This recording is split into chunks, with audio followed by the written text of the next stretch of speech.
ஆண்டவரும் இரட்சகருமான இயேசு கிறிஸ்துவின் ஈடு இணையற்ற நாமத்தில் அன்றனுள்ளப்பம் வாசகர்களுக்கு எங்கள் அன்பின் வாழ்த்துக்கள். 2024 ஆண்டு மே மாதம் 7ஆம் தேதி செவ்வாய்க்கிழமைக்குரிய தின தியானம். இன்றைய தலைப்பு வெளிச்சம் நல்லது. ஆதியாகமம் 1:4 சொல்லுகிறது, வெளிச்சம் நல்லது என்று தேவன் கண்டார். கர்த்தர் ஒவ்வொரு நாளும் தான் சிருஷ்டித்த எல்லா சிருஷ்டிப்பையும் சந்தோஷத்தோடு நோக்கி பார்த்தார்.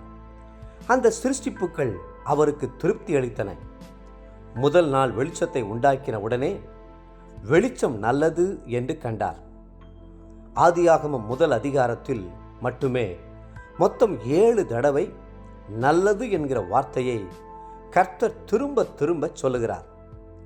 கர்த்தருக்கு எல்லா நாட்களும் நல்ல நாட்கள்தான். புற ஜாதியார்தான் ராகு காலம், யமகண்டம் என சில நேரங்களையும் நாட்களையும் அமங்கலம் என்று தள்ளி வைத்து விடுகிறார்கள். நான் இஸ்ரவேல் தேசத்தில் உள்ள கானாவூருக்கு போயிருந்தபோது யூத வழிகாட்டியாய் வந்தவர் 3ஆம் நாளிலே கானாவூரில் கல்யாணம் நடந்தது என்று சொல்லப்பட்டிருக்கிறதின் ரகசியம் என்ன தெரியுமா என்று கேட்டார். நான் சிந்தித்தேன். வாரத்தின் 1ஆம் நாள் ஞாயிற்றுக்கிழமை, 2ஆம் நாள் திங்கட்கிழமை, 3ஆம் நாள் செவ்வாய்க்கிழமை. இந்தியாவில் செவ்வாய்க்கிழமையில் பொதுவாக யாரும் திருமணம் வைக்க மாட்டார்கள்.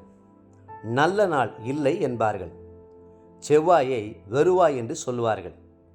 செவ்வாய் திருமணம் வைத்தால் தம்பதிகள் பட்டினி பஞ்சம் வறுமையிலே வாடுவார்கள் என்று ஒதுக்கி விடுவார்கள்.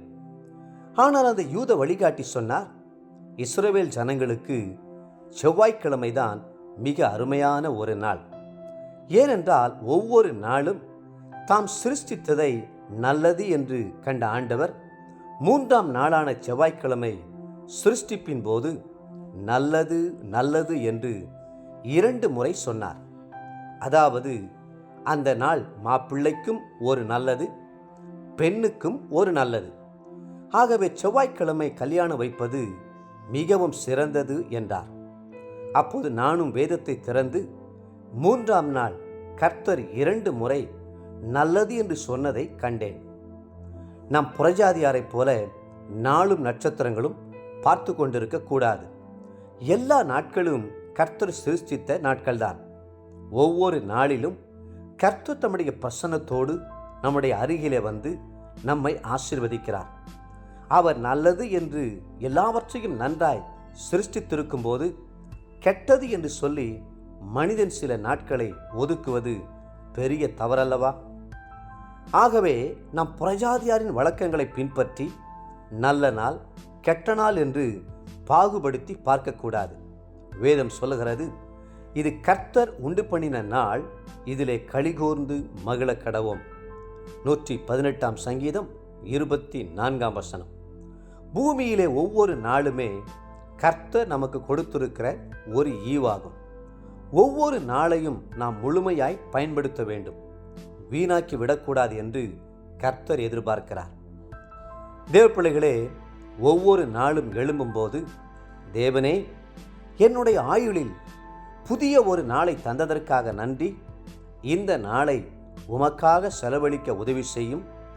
இந்த நாளின் ஆரம்பம் முதல் இரவு வரையிலும் உம்முடைய பிரசன்னமும் சமூகமும் வல்லமையும் கிருபையும் காருண்யமும் தயவும் என்னோடு இருக்கட்டும் என்று சொல்லி ஜெபித்து அந்த நாளை ஆரம்பியுங்கள். இன்றைய நினைவிற்கு லூக்கா 19:42. உனக்கு கிடைத்த இந்த நாளிலாகிலும் உன் சமாதானத்துக்கு ஏற்றவைகளை நீ அறிந்திருந்தாயானால் நலமாயிருக்கும். இன்றைய வேத வாசிப்பு காலை 2 ராஜாக்கள் 1, 2 மற்றும் 3ஆம் அதிகாரங்கள். மாலை லூக்கா 24ஆம் அதிகாரம் 1 35ஆம் வசனம் முடிய. அன்புக்குரிய அன்றனுள்ளப்பு வாசகர்களே, மீண்டும் உங்களை வாழ்த்துகிறோம்.